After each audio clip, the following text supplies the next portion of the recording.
Shalom, puji Tuhan. Nggak terasa waktu berjalan terus, kita sudah masuk di bulan terakhir dari tahun 2025 dan kini sudah pada hari yang ke-7. Beberapa waktu ke depan kita masih punya waktu mengisi tahun 2025 yang memang tidak akan bisa diputar ulang kembali.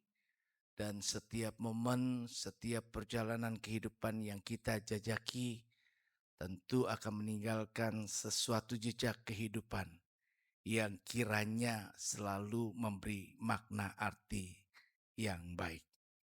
Nah, Bapak Ibu, hari ini saya mengajak kita membuka lembaran di bulan terakhir ini untuk kembali mengingatkan kita bahwa kita perlu hidup dalam rencana Tuhan. Sebagai orang yang percaya kepada Tuhan, kita meyakinin banget bahwa rencana Tuhan adalah yang terbaik bagi setiap hidup kita. Itu sebabnya adalah sebuah harapan kerinduan dari Tuhan agar umatnya dapat tetap dalam rencananya.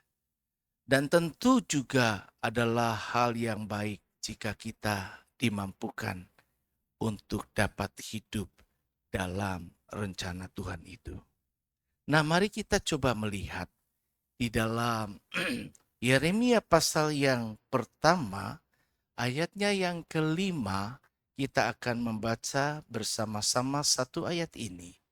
Yeremia 1 ayat yang kelima, firman Tuhan berkata 2-3. Sebelum aku membentuk engkau dalam rahim ibumu, aku telah mengenal engkau. Dan sebelum engkau keluar dari kandungan, aku telah menguduskan engkau. Aku telah menetapkan engkau menjadi nabi bagi bangsa-bangsa. Yuk kita renungkan sekali lagi dengan membacanya 2-3.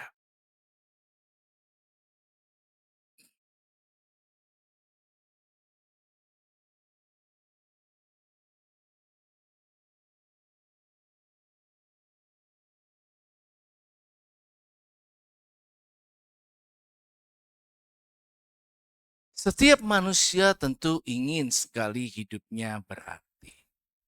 Saya ingin saya berarti. Saya ingin hidup ini bermakna, hidup ini bermanfaat, hidup ini berdampak. Tidak ada seorang pun yang sengaja mau hidup tanpa arah tujuan, tanpa dampak, hidup sia-sia. Nah, firman Tuhan memberi kita kebenaran yang luar biasa dari Yeremia 1 ayat yang kelima ini. Bahwa hidup kita sesungguhnya sudah memiliki tujuan. Bahkan sebelum kita lahir ke dunia ini. Dari Yeremia 1 ayat yang kelima bukan hanya untuk Yeremia. Tetapi juga untuk kita sekalian ayat ini menunjukkan pola kerjanya Tuhan atas setiap manusia. Yang pertama bahwa Tuhan menyatakan dialah yang membentuk kita.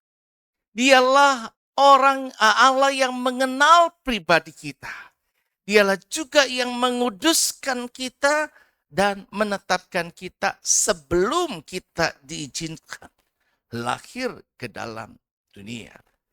Artinya bahwa hidup yang berarti itu bukan sesuatu yang kita coba cari setelah kita lahir, tetapi ditemukan sesungguhnya di dalam rencana Tuhan yang telah ditetapkan sebelum manusia itu lahir. Jadi sejak kita ada dalam rahim ibu, maka Tuhan sudah tahu tentang kita. Dia punya blueprint, dia punya rencana atas hidup kita. Sehingga dikatakan sebelum engkau keluar dari kandungan, Tuhan menguduskan. dan dia menetapkan kita. Jika bagi Yeremia ditetapkan bahwa dia akan menjadi nabi bagi bangsa-bangsa, maka tentu bagi setiap kita pribadi lepas pribadi ada penetapan Tuhan atas hidup kita. Nah, mari kita renungkan perlahan-lahan, coba kata demi kata. Ada 4 hal yang menarik di sini. Yang pertama, bahwa Tuhan membentuk hidup kita. Katakan, sebelum aku membentuk engkau. Kita tentunya ada meyakini bahwa kita tidaklah kejadian yang kebetulan. Tidak ada orang yang lahir secara random acak. Dan lahirlah kita. Tidak ada. Tuhanlah yang merajut hidup kita sejak dalam. Kehadiran kita diinginkan Tuhan. Kehadiran kita direncanakan Tuhan. Lepas dari orang yang melahirkan kita sendiri. Mungkin ada yang begitu menginginkan itu lahir dalam hidup dan keluarga kita. Ataupun sesuatu eksiden kejadian. Sesuatu yang tidak diinginkan oleh pasangan itu sendiri. Tetapi di hadapan Tuhan tidak ada yang kebetulan. Kejadian 2 ayat 7 menyatakan begini. Ketika itulah Tuhan Allah membentuk kita. Ya. Ketika itulah Tuhan Allah membentuk manusia itu dari debu tanah. Jadi Allah membentuk manusia. Ayub 10 ayat yang ke-8, tanganmulah yang membentuk dan membuat aku. Jadi Tuhan yang membentuk. Bukan sekedar daripada manusia. Bukan sekedar pertemuan sperma dengan sel telur yang terjadi secara acak kebetulan dan dia bertemu. Tetapi semua terjadi atas seizin dan atas rencana Tuhan. Jadi jika Tuhan yang membentuk kita, maka yang ingin kita percayai adalah nilai hidup kita ketika kita ada. Saat sekarang ini pun, itu tidak ditentukan oleh penilaian orang lain. Tidak ditentukan oleh karena kegagalan masa lalu kita. Tidak ditentukan oleh kondisi keluarga kita saat ini. Tidak ditentukan oleh status sosial kita yang ada sekarang. Posisi kita sekarang. Nilai hidup kita. Apakah kita hidup ini berarti atau tidak berarti. Tidak ditentukan oleh semuanya itu. Tetapi nilai hidup kita itu sesungguhnya ditentukan oleh sang pembentuk itu sendiri. Bahwa dialah dengan tangan kuat kuasanya membentuk kita sedemikian menjadi manusia yang unik. Satu dengan lain berbeda. Tidak ada satupun yang sama persis. Bahkan anak kembar sekalipun tetap merupakan pribadi yang unik satu sama lainnya. Nah, setelah Tuhan membentuk kita, dia juga mau menyatakan bahwa Tuhan mengenal kita. Jadi dia tahu persis siapa kita. Yeremia 1 bagian ayat 5b, aku telah mengenal engkau. Jadi Tuhan mengenal kita bukan setelah kita percaya kepadanya, bukan setelah kita dewasa, bukan setelah saat sekarang ini, tetapi bahkan sebelum kita lahir. Tuhan mengenal kita lebih dalam dari siapapun. Dialah Allah yang paling tahu tentang diri kita. Dia tahu kelebihan yang ada pada kita. Juga dia tahu kelemahan yang ada pada kita. Dia tahu titik-titik kelebihan yang ada atau sesuatu yang bisa membuat kita menjadi manusia yang maksimal. Tetapi juga sebaliknya, Tuhan juga persis tahu titik-titik kelemahan manusia yang membuat dia bisa jadi jatuh. Tuhan tahu karakter yang perlu dipulihkan di dalam hidup kita. Bahkan dia juga tahu masa depan kita yang belum kita ketahui saat sekarang ini. Kita kelak akan jadi seperti apa. Karena itu kita tidak perlu berpura-pura jadi pribadi yang begitu rohani ataupun sebaliknya. Kita mau hidup seperti apa adanya kita. Kita tidak ingin berperan seperti apa yang diinginkan oleh orang, tetapi jadilah pribadi seperti diri kita sendiri. Karena jadi pribadi seperti diri kita sendiri sama dengan kita menghargai Tuhan yang telah membentuk kita. Kita tidak perlu menjadi pribadi yang berbeda, yang lain. Berpura-pura bersandiwara, berakting, tetapi menjadi pribadi apa adanya. Karena Tuhan begitu mengenal kita, bahkan tahu tentang ke depan masa depan kita, maka hidup kita tidak perlu khawatir. Yang perlu adalah kita belajar dalam segala hal mempercayakan Tuhan yang sudah lebih dahulu tahu jalan-jalan ke depan hidup kita. Mazmur pasal 139 ayat 1 dan 2 berkata, Tuhan, Engkau menyelidiki dan mengenal aku. Engkau mengerti pikiranku dari jauh. Jadi Tuhan yang menyelidiki, Tuhan yang mengenal, Tuhan yang mengerti. Dia juga Tuhan yang peduli. Tuhan ingin bukan sekedar kita diketahui olehnya atau dikenal olehnya. Tetapi lebih jauh daripada itu, Tuhan menyatakan aku mengenal engkau. Tapi persoalannya adalah apakah kita juga mengenal Sang Pencipta kita. Tuhan menginginkan kita mengenal Dia secara persis. Tahu siapa Tuhan yang telah membentuk kita. Sama seperti anak lahir dari orang tua. Berharap tentu anak mengerti, kenal persis siapa orang tuanya. Kelebihan, kekurangan, kelemahan, karakter, dan lain sebagainya. Dan yang pasti nggak akan lari. Anak tidak akan jauh sifatnya dari orang tuanya. Demikian pun kita seharusnya mengenal Tuhan kita. Sehingga kita bisa melihat ada potensi di dalam diri kita. Karena potensi Allah ada di dalam sebagai anak-anak. Dengan begitu kita bisa memaksimalkan potensi-potensi yang kita miliki agar hidup kita bisa berarti. Karena itu Tuhan ingin agar kita mau belajar terus membangun relasi yang intim, semakin intim, lebih dekat lagi sama Tuhan. Agar pengenalan kita akan Tuhan itu benar, tidak keliru, tidak salah persepsi. Bisa kenal Tuhan secara persis. Nah, Allah menyatakan dirinya melalui firman Tuhan.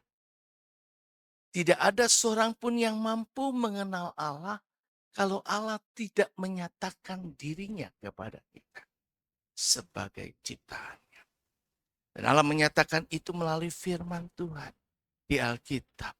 Itu sebabnya penafsiran kita di Alkitab itu harus tepat, akurat, presisi, tidak melenceng, tidak keluar. Supaya kita benar-benar mengenal pribadi yang benar itu secara baik. Nah, membentuk, mengenal, terus Tuhan juga yang menguduskan kita. Dan sebelum engkau keluar dari kandungan, aku telah menguduskan engkau. Menguduskan artinya dipisahkan untuk satu tujuan yang ilahi. Bukan untuk tujuan kita.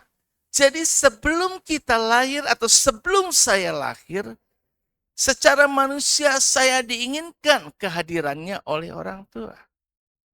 Saya disambut baik, saya diperlakukan baik, bahkan begitu istimewa sebagai anak laki satu-satunya. Tetapi di hadapan Tuhan yang membentuk, mengenal, dan menguduskan saya, Dia memisahkan saya untuk satu tujuan. Secara persis nyata saya bisa merenungkan hidup saya sendiri. Kalau orang tua menginginkan seperti ini, tapi Tuhan juga punya keinginan atas kehidupan kita. Karena itu berulang-ulang kali rencana manusia atas diri saya dibuat begini, dibuat begitu, tapi rencana Tuhan tersendiri juga ada di dalam hidup saya. Rencana manusia seharusnya saya mungkin sudah diberikan sama saudara yang berkemampuan lebih secara ekonomi untuk lebih membuat saya lebih baik. Karena itu saya sudah diadopsi untuk dibesarkan di Indramayu. Punya rumah yang lebih besar, punya segalanya yang sudah pernah saya bayangkan. Bahkan sudah pernah diperlihatkan ke saya ketika saya dibawa saudara-saudara ke rumah itu. Berniat disekolahkan dan berniat dibesarkan di sana. Tapi Tuhan punya rencana. Kamar saya sudah disediakan, tapi akhirnya saya gagal ke sana. Tinggal di sana. Tak tahu kenapa. Beberapa kali dibawa ke Krekot Bundar Tepekong untuk diserahkan jadi caima. Untuk memenuhi perjanjian meminta anak laki. Tapi beberapa kali juga bisa gagal. Sekolahnya enggak di sekolah Kristen yang hebat sekarang di Penabur, di yang lain-lain. Cukup Muhammadiyah yang dulu banyak kandang sapinya, ya. Jadi saya melihat sapi-sapi yang diperah, ya, yang kotorannya dijadikan pupuk. Itu tempat saya. Siapa bilang sekolah di Muhammadiyah jadi masa depannya jelek? Kalau kita tetap ada dalam rencana Tuhan, jalani sekolah pendidikan dengan tekun baik, pasti bisa kok. Jadi nggak perlu juga sampai milih-milih, nggak punya kemampuan tapi dipaksakan harus sekolah yang. Sekarang pemerintah gratisin kita kok sampai SMP apa SMA ya? Hah? SMA ya? Iya, jadi seharusnya nggak ada anak kok yang kesulitan sekolah, biayanya gratis. Kalau nggak mampu ya jangan cari yang swasta lah, yang harus berbayar. Cari aja yang gratis lah. Nggak buat kita jadi goblok kok. Kalau kita belajar sungguh-sungguh. Dulu Dina Mariana itu artis cilik. Itu teman sebangku saya di SD Muhammadiyah. Dia pernah kok sekolah sebangku dengan saya. Kita berdua duduk. Saya ingat banget. Terus ketemu lagi di SMA Negeri 1. Kita alumni sama-sama lulusan jebolan SMA 1. Jadi gak ada yang heran. Ya. Tuhan pisahkan, Tuhan kuduskan. Nah hidup kita juga begitu loh. Jadi kita lahir itu bukan untuk pesta pora, tidak juga untuk melakukan kecemaran, tidak juga untuk bergaya hidup duniawi, tidak juga untuk melakukan perbuatan atau hidup dalam dosa. Tapi kita dipanggil Tuhan untuk hidup suci, hidup kudus, hidup yang berkenan di hadapan Tuhan. Karena hanya orang yang hidup benar yang dapat berjalan dalam rencana Tuhan. Kita dipanggil untuk hidup bagi kemuliaannya Tuhan. Bukan untuk kemuliaan diri kita sendiri saja. Jika kita memuliakan Tuhan dan tahu hidup memuliakan Tuhan, pasti Tuhan akan bawa hidup kita dari kemuliaan kepada kemuliaan. Nah, yang keempat bahwa Tuhan juga menetapkan hidup kita. Jadi bahkan sebelum saya lahir, Tuhan sudah tetapkan kelak saya kayak apa. Walaupun sekarang saya masih seperti ini, saudara masih seperti ini, itu belum akhir kok dalam perjalanan hidup kita. Selagi kita masih hidup, nasib itu jangan bilangnya udah nasib. Nasib kita yang menentukan. Kita mau bawa hidup kita kayak apa. Yang pasti orang bilang nasib sama takdir beda ya. Oke. Takdirnya Tuhan, kalau kita orang percaya takdirnya Tuhan yang bagus apa tidak? Bagus atau jelek? Takdirnya Tuhan atas hidup kita? Pasti yang bagus kan? Kenapa? Pegangan ayatnya yang mana? Yang mana? Yeremia? Pasal?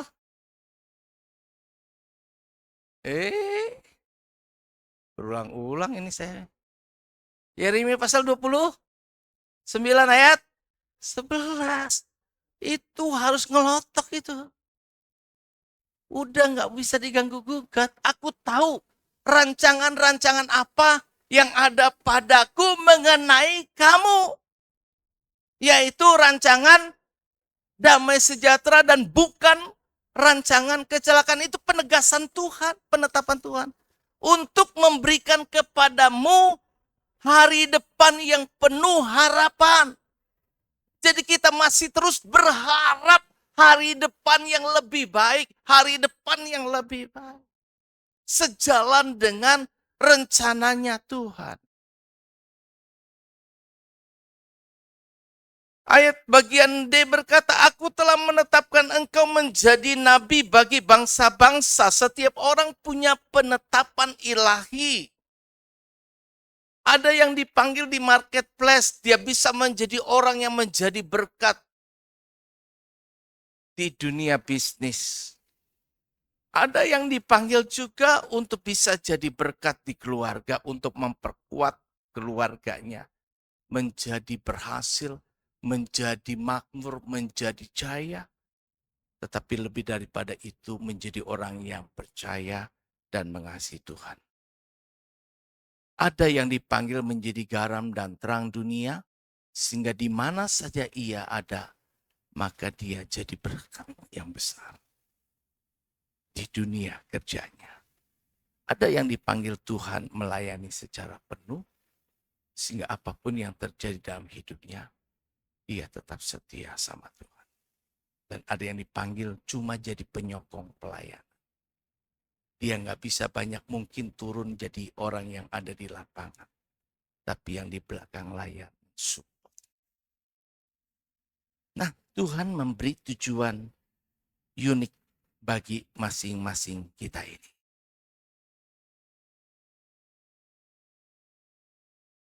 Kita bisa lihat contoh dari tokoh Alkitab.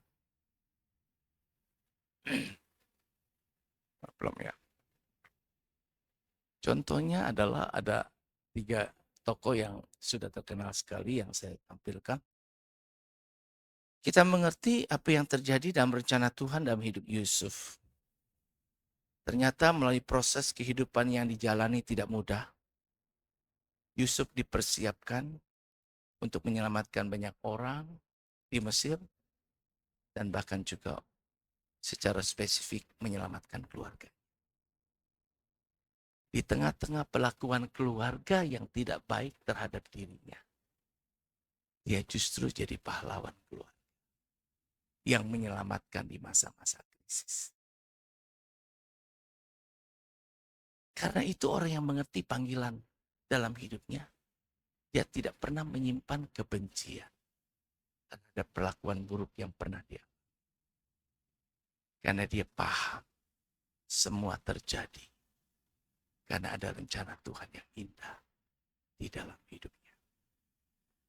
Daniel ditempatkan juga di lingkungan yang keras sebagai orang buangan di Babilonia. Tetapi ternyata lewat hidup Daniel menjadi sebuah kesaksian yang cemerlang. Sehingga kejadian-kejadian spektakuler ditulis dalam sejarah Alkitab yang menjadi kesaksian buat orang-orang yang percaya untuk menumbuhkan iman kita. Rekan-rekannya Sadra Mesa Abednego juga sebagai pahlawan iman yang luar biasa. Daniel, kisah nyata, bukan dongeng, berada di gua singa yang begitu ganas. Tapi singa yang ganas pun mampu bisa bersahabat dengan Daniel. Itu sesuatu yang adikodrati di luar nalar logika manusia. Esther begitu juga dia. Ya, anak yatim. Mungkin masa depan suram. Tapi dibesarkan sama pamannya. Kemudian dididik sedemikian rupa. Jadi wanita nggak mungkin ada orang yang lebih cantik. Tetapi mungkin nggak tahu kenapa sehingga Esther salah satu wanita yang akhirnya dari begitu banyak wanita terpilih. Bahkan menjadi ratu. Itu bukan hal yang secara logika bisa dicerna juga. Ini ratu dari seorang raja dari kerajaan yang berjaya pada waktu itu. Kerajaan yang luar biasa. Yang berkuasa. Tapi ternyata penempatan Esther di sana di tengah-tengah peraturan yang memungkinkan dia seharusnya tidak bisa selamat, tetap juga dengan bangsa Yahudi binasa karena kalau tidak dipanggil oleh raja nggak bisa menghadap. Tetapi dengan doa, dengan puasa, dengan tekad, dengan kesadaran yang disadarkan oleh Mordekai, akhirnya dengan keberanian langkah iman, menghadap raja sekalipun nggak dipanggil, tapi Tuhan bisa buat raja berkenan, akhirnya bahkan bisa rancangan kejahatan dibongkar, dan akhirnya bisa selamat. Semua tadi kalau mereka bisa jalanin hidup sesuai dengan rencana Tuhan, maka saya dan saudara pun seharusnya bisa untuk hidup dalam rencananya Tuhan. Tetapi untuk hidup dalam rencananya Tuhan itu nggak mudah. Karena hal-hal yang sulit untuk dilihat secara kasat mata. Kalau kita merencanakan sesuatu dengan manusia, kita bisa bicara atau kita bisa ajak bicara. Kita bisa duduk bareng, merencanakan bersama.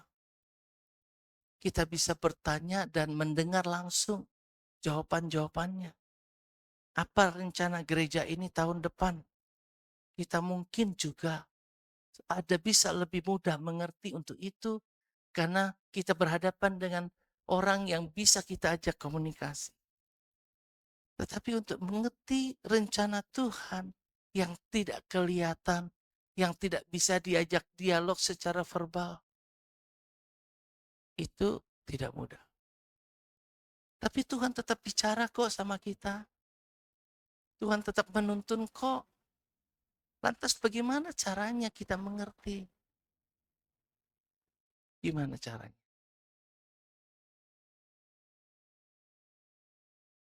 Berhadapan dengan banyak pilihan, ada keputusan-keputusan sulit yang harus diambil. Bagaimana kita bisa mengerti Tuhan mau saya harus bagaimana? Maka yang kita butuhkan adalah hikmat. Hikmat untuk hidup dalam rencana Tuhan. Kita butuh hikmat. Kita bukan butuh uang. Tapi kita butuh hikmat. Kita bukan butuh jabatan tinggi. Kita bukan butuh sesuatu rumah yang mewah. Harta yang berlimpah. Untuk 7 turunan gak habis. Tapi kita butuh hikmat. 1 Raja-Raja 3 ayat 9 dan 10. Dikatakan, maka berikanlah kepada hambamu ini hati yang faham menimbang perkara untuk menghakimi umatmu dengan dapat membedakan antara yang baik dan yang jahat. Sebab siapakah yang sanggup menghakimi umatmu yang sangat besar ini? Raja Salomo dengan kemegahan dan kesuksesan besarnya menyadari bahwa untuk memimpin umat yang sebesar ini, ia punya keterbatasan. Setiap orang punya keinginan yang berbeda-beda, perilaku yang berbeda-beda, penilaian yang berbeda-beda, banyak hal yang lain. Sulit. Ada banyak beragam hal yang bisa terjadi konflik. Nah, untuk bisa membawa umat ini menjadi umat yang sesuai dengan yang Tuhan mau. Tuhan, aku tidak minta yang lain. Berikan kepada saya yang mengerti, paham persis banget untuk dapat menimbang perkara. Ini benar, ini salah, ini baik, ini tidak. Sebab firman Allah katakan, segala sesuatu itu memang halal bagiku, kata Paulus. Tetapi tidak semua itu berguna. Jadi ada level pertimbangan berikutnya setelah ini boleh atau tidak. Asas manfaat. Berguna atau tidak berguna. Ini enggak cuma sekedar berhenti soal boleh dan tidak, benar atau salah. Itu sebabnya di dalam dunia ini ada berbagai pertimbangan-pertimbangan yang di luar dari jangkauan cuma hukum hitam putih. Ada yang namanya etika. Hukum itu doktrin, ajaran, penetapan. Hitam putih, baku, nggak bisa ditawar-menawar. Lampu merah artinya yang berlalu lintas tadi berhenti. Lampu hijau artinya jalan. Tapi ada kalanya, saudara, tidak selalu harus pegang yang itu. Tapi ada kalanya etika berkata, lampu hijau Anda di stop, lampu merah Anda dipersilakan. Betul? Di dunia ini bisa berlaku. Ketika Petrus disodorkan dengan sajian yang secara doktrin dia tahu ini haram, maka Petrus berkata, tidak Tuhan, aku tidak mau makan. Itu haram. Maka jawab Tuhan apa? Apa yang Tuhan bilang? Apa yang aku nyatakan halal, tidak boleh kau nyatakan. Artinya, jangan pernah buat aturan ke Tuhan. Allah itu hukum. Allah itu di atas hukum. Pada hari Sabat, tidak boleh orang mengangkat beban atau bekerja. Itu doktrin Yahudi yang kuat dan benar. Tidak ada yang salah.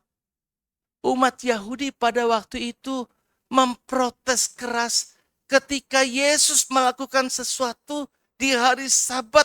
Bahkan yang lumpuh disembuhkan dan mengangkat tilam, artinya dia kerja di hari Sabat. Tidak boleh.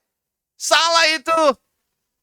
Penilaian itu juga benar secara doktrin. Gak ada yang salah. Sepengetahuan memang hukumnya begitu, tidak boleh. Tapi Tuhan menyatakan, aku ini Tuhan di atas hari Sabat. Kalau di hari Sabat ada seekor keledaimu, dombamu jatuh ke pelosok selokan, Apakah engkau biarkan karena itu hari Sabat? Tidakkah engkau akan mengangkat dan menolongnya? Sekalipun itu hari Sabat. Betul? Betul. Itu ajaran Tuhan. Ajaran dunia. Jika orang menampar pipi kirimu, balas lagi. Hajar bro. Enak aja. Kasih pelajaran. Tapi Tuhan bilang, jangan balas kejahatan dengan kalahkan dengan. Jadi ada sesuatu yang diperlukan pakai hikmat. Enggak cukup dengan ilmu pengetahuan. Karena itu manusia jangan sok pintar. Jangan sok menggurui. Jangan sok menghakimi. Karena hanya Tuhan yang mengenal yang paling tahu. Dan dia di atas segala. Salomo tidak meminta kekayaan. Salomo tidak meminta kehormatan yang banyak dicari orang. Salomo tidak meminta umur panjang. Yang ia minta adalah hikmat, yaitu hati yang faham menimbang perkara, yang dapat membedakan sesuatu. Sehingga tidak terjadi salah tafsir, salah paham. Hikmat akan menuntun kita untuk dapat mengambil keputusan yang tepat. Berjalan sesuai kehendak Tuhan. Tidak salah arah. Tidak salah langkah. Tetapi berjalan presisi seperti yang Tuhan inginkan. Jika hikmat ada kita miliki, maka hidup kita akan kuat. Hidup kita akan terarah. Apa yang kita lakukan akan efektif. Dan apa yang kita kerjakan juga berdampak baik bagi banyak orang. Kita akan bisa membangun. Tetapi orang yang tidak berhikmat, segala yang dikerjakan akan bisa berdampak merusak.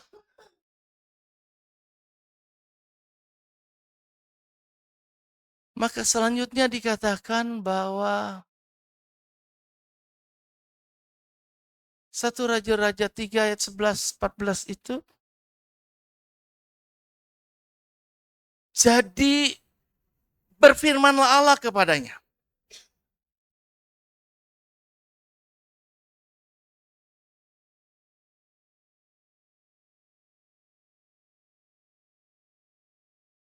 Telepati nanti saya buat yang batuk bisa lebih lega. Maaf. Jadi berfirman Allah kepadanya, oleh karena engkau telah meminta hal yang demikian, yaitu hati yang dapat menimbang perkara, tidak meminta umur panjang atau kekayaan atau nyawa musuhmu, melainkan mengerti untuk memutuskan hukum, maka sesungguhnya aku melakukan sesuai dengan permintaanmu itu. Sesungguhnya aku memberikan kepadamu hati yang penuh hikmat dan pengertian, sehingga sebelum engkau tidak ada seorang pun seperti engkau, dan sesudah engkau takkan bangkit seorang pun seperti engkau. Dan juga apa yang tidak kau minta aku berikan kepadamu, baik kekayaan maupun kemuliaan, sehingga sepanjang umurmu takkan ada seorang pun seperti engkau di antara raja-raja. Dan jika engkau hidup menurut jalan yang kutunjukkan dan tetap mengikuti segala ketetapan dan perintahku sama seperti ayahmu Daud, maka aku akan memperpanjang umurmu.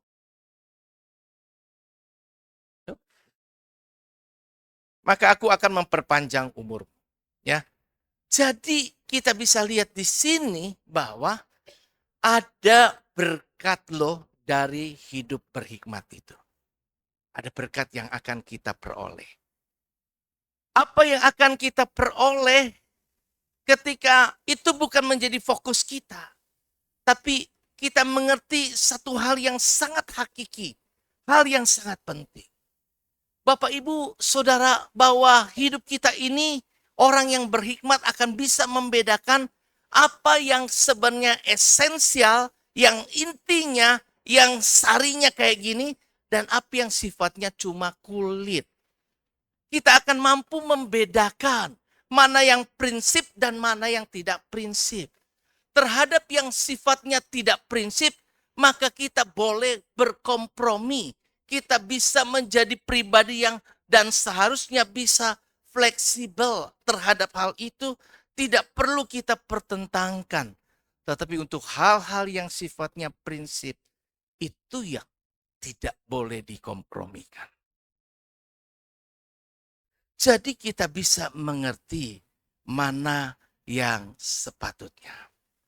Dengan begitu, kita akan bisa membawa hidup kita jadi lebih bijak dan menjadi berkat. Dan jika kita bisa hidup seperti ini, dari hikmat yang Tuhan karuniakan, hidupnya berhikmat, maka Tuhan menjanjikan, karena engkau minta yang seperti ini dan Tuhan berkenan. Ketika berkenan di hati Tuhan, cocok sama Tuhan. Klop dengan yang Tuhan mau. Klop dengan apa yang menjadi harapan Tuhan atas hidup kita. Maka Tuhan kasih bonus. Karena itu firman-Nya juga pernah ada yang mengatakan adanya bonus dalam hidup kita. Yaitu apa? Matius 6 ayat 30. Apa dia? Apa ayatnya? Isinya apa? Carilah dahulu kerajaan Allah dan maka semuanya itu akan ditambahkan kepada. Jadi yang perlu dilakukan apa? Cari kerajaan Allah dulu dan kebenarannya. Kebenaran. Gak cuma kerajaannya, tapi kebenarannya. Esensinya. Intinya, maknanya, maksudnya. Kita tangkap. Maksud kamu sebenarnya begini loh. Ada banyak jalan menuju Roma. Tujuannya tetap kemana? Ke Roma. Gitu. Ya. Jadi esensinya kemana? Ke Roma.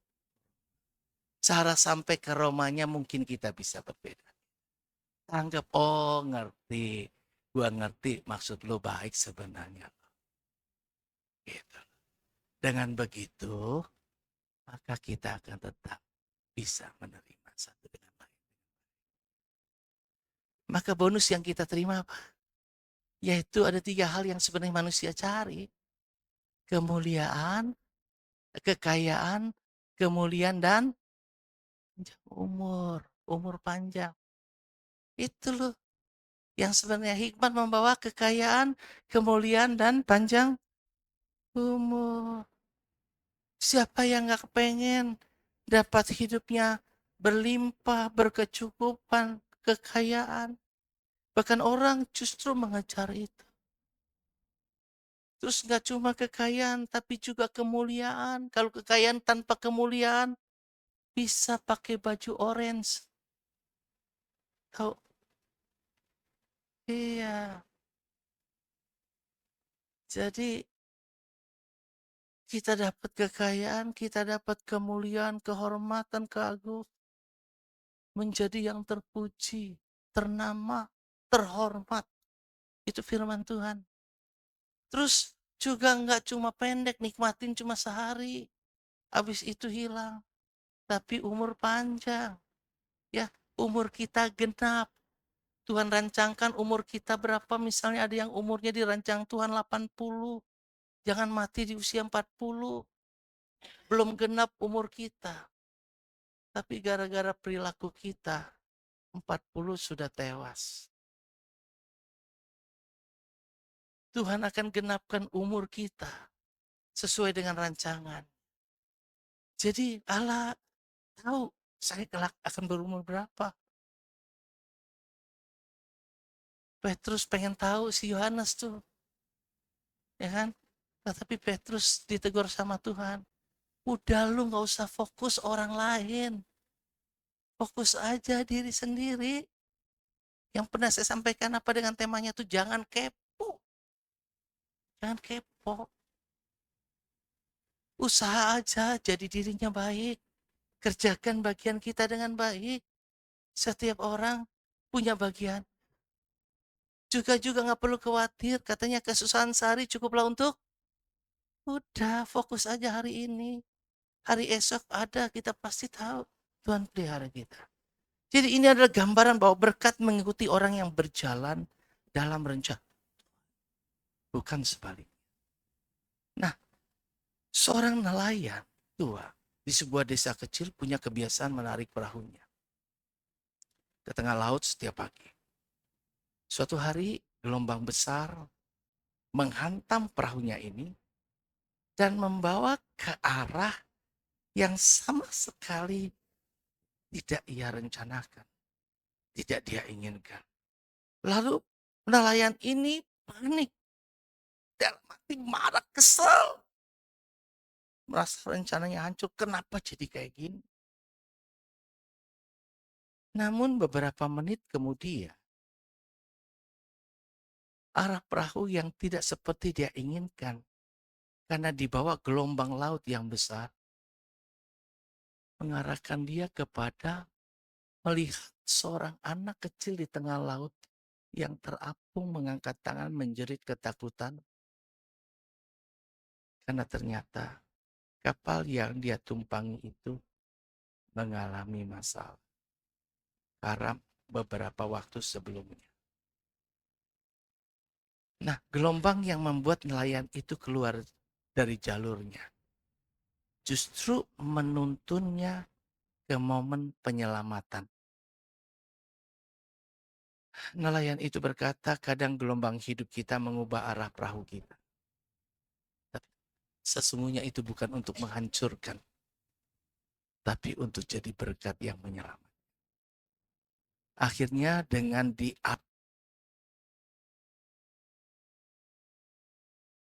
oleh gelombang, membuat nelayan ini dapat menolong seorang anak yang nyaris mati tadi. Ternyata ada perahu kehidupan kita yang kadang digeser Tuhan ke arah yang berlawanan dengan keinginan kita. Jangan cepat marah, jangan cepat panik, tetap percaya sama Tuhan, tetap mempercayakan kepada Dia kemudi hidup kita, karena mungkin dari situ Tuhan ingin pakai kita untuk jadi berkat untuk yang lain. Begitupun juga di keluarga, di gereja, di mana saja. Ketika saudara ada, bertanyalah kepada Tuhan. Kenapa Tuhan tempatkan saya di sini? Apa maksud Tuhan? Bukan untuk eksis, bukan untuk exit, tapi eksistensi kita sepatutnya menambah satu nilai tambah. Ketika engkau berupa garam, dimasukkan ke sebuah wadah, maka hendaknya garam itu berfungsi menggarami lingkungan yang ada. Jadi berkat. Jika garam itu sudah tawar, dengan apakah ia diasinkan selain dibuang dan diinjak-injak? Garam yang tidak berguna adalah pasir yang kotor yang akan diinjak orang. Jika hidup kita tidak ingin diinjak-injak, tapi dimuliakan, jadilah pribadi yang berfungsi. Slide terakhir saya mengajak kita merenung. Yuk kita meminta hikmat setiap hari. Minta Tuhan pimpin langkah kita. Bukan hanya pada saat kita mengalami masalah. Tapi setiap waktu, setiap saat dalam seluruh aspek hidup kita. Terus jalani hidup ini tanpa khawatir. Percaya saja sama Tuhan karena Dia yang paling mengenal, paling mengerti, bahkan juga bukan cuma mengenal, mengerti, tapi Dia care, Dia peduli. Ketiga, yuk bangun relasi intim dengan Tuhan. agar kita makin bertumbuh dalam pengenalan yang benar. Enggak keliru kenal Tuhan, enggak salah menafsir. Yang keempat, yuk peka terhadap penetapan Tuhan. Tuhan, sebenarnya Engkau tetapkan aku bagaimana? Apapun yang terjadi dalam hidup kita, mari lihat dengan kacamata. Kelima, mari belajar hidup berorientasi kepada Tuhan. Mengerti, saya ada bagi kemuliaannya. Saya ada bagi kepentingannya. Maka tidak lagi cuma cukup hidup bagi kepentingan kita. Jika kita mengutamakan Tuhan terlebih dahulu, maka Dia akan tambahkan segala yang lain. Karena engkau tidak meminta ini, tetapi cuma meminta itu, maka kata Tuhan, aku akan berikan kepadamu apa yang tidak kau minta. Kekayaan, kehormatan, dan memperpanjang umur. Dan yang terakhir, yuk jadi berkat bagi banyak orang. Tujuan hidup dalam rencana Tuhan selalu berdampak bagi suatu kebaikan, bagi jiwa-jiwa. Efesus pasal yang kedua ayat 10 sebagai ayat penutup berkata begini. Karena kita ini buatan Allah, diciptakan dalam Kristus Yesus untuk melakukan pekerjaan baik yang dipersiapkan Allah sebelumnya sudah ditetapkan Allah, sudah dipersiapkan Allah sebelumnya. Dan Dia mau bilang begini, Ia mau supaya kita hidup di dalamnya, hidup dalam rencana Tuhan. Maka kita akan melihat semua akan indah pada waktunya. Tuhan memberkati, mari kita bangkit diri. Indah rencanamu, Tuhan.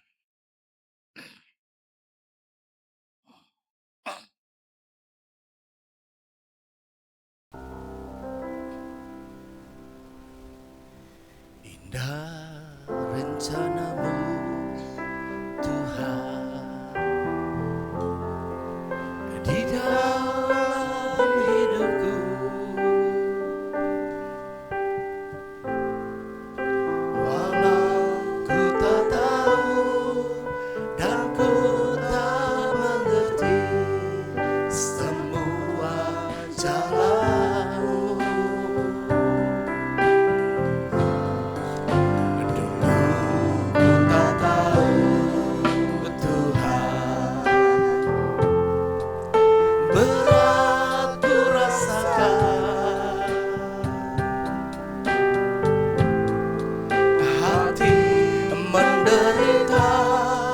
Dan ku tak berdaya menghadapi semua.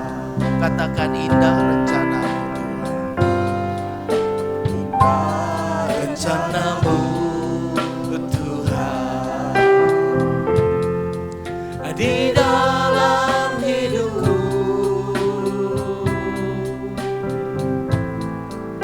Walau ku tak tahu dan ku tak mengerti semua jalanmu. Dulu ku tak tahu Tuhan, berat ku rasakan, hati menderita dan ku tak berdaya menghadapi semua. Tapi ku mengerti sekarang, Engkau tolong padaku. Ini ku melihat dan ku merasa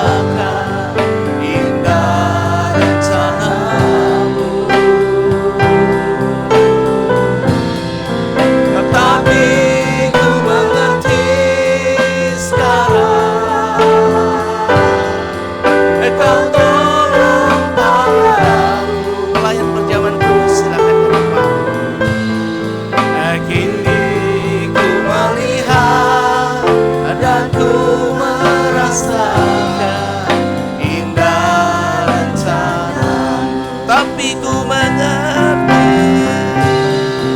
tetapi ku mengerti sekarang. Engkau tolong padaku. Kini ku melihat dan ku merasakan indah rencanamu. Tetapi ku mengerti sekarang. Engkau tolong padaku. Kini ku melihat dan ku merasakan indah rencanamu. Kini ku melihat dan ku merasakan. Kini ku melihat dan ku merasakan indah rencanamu. Kini ku melihat, kini ku melihat dan ku merasakan indah rencanamu.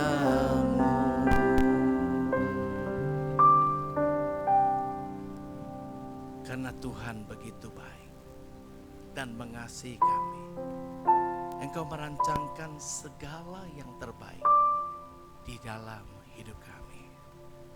Kami sangat bersyukur kepada-Mu Tuhan atas semua kebaikan Tuhan dan karya Tuhan di dalam hidup kami.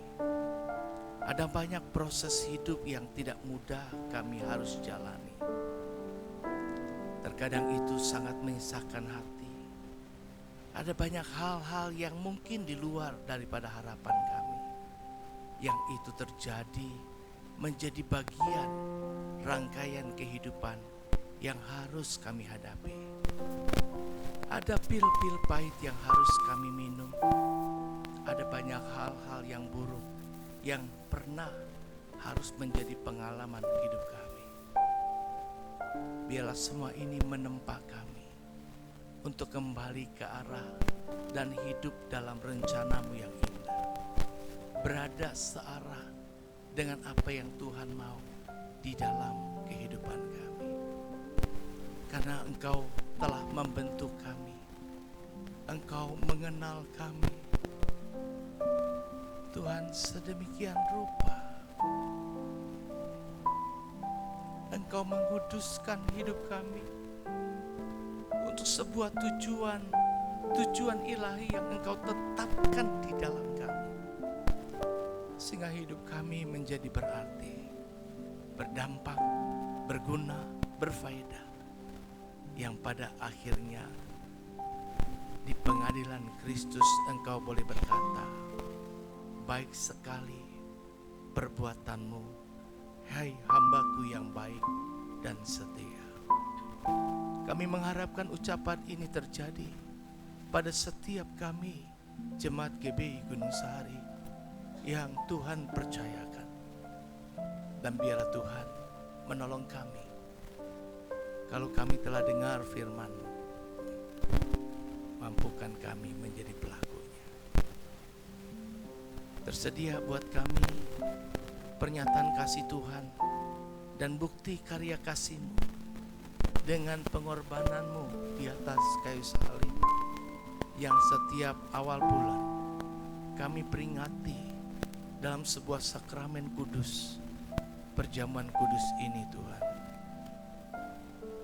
Roti dan anggur yang menjadi lambang tubuh dan darah-Mu yang tercurah untuk menggantikan kami, menebus kami yang seharusnya binasa, berpengharapan beroleh hidup yang kekal. Pengorbanan-Mu tidak akan pernah menjadi sia-sia dalam hidup kami. Biarlah itu menjadi sebuah makna yang mengubah kami untuk dapat hidup bagi kemuliaan nama-Mu. Kalau segalanya berani Engkau korbankan untuk kami, mampukan kami belajar berkorban untuk Engkau ya Tuhan, seperti Engkau. Kuduskan para pelayan-Mu yang akan melayani. Kami bukan orang-orang yang layak, kami adalah orang-orang berdosa. Ampunilah kami, layakan kami, perkenankan kami. Bapa, ini kami. Biarlah tubuh dan darah-Mu dalam roti dan anggur yang kami terima dengan iman, menjadi berkat, memberi kekuatan dalam persekutuan kami yang intim dengan Tuhan dan sesama. Perbarui roh kami, segarkan jiwa kami, agar kami terus makin bernyala-nyala, setia, dan tetap melayani Tuhan sampai Maranatha, Tuhan datang kembali. Turunkanlah berkat Golgota atas roti dan anggur, dalam nama Yesus.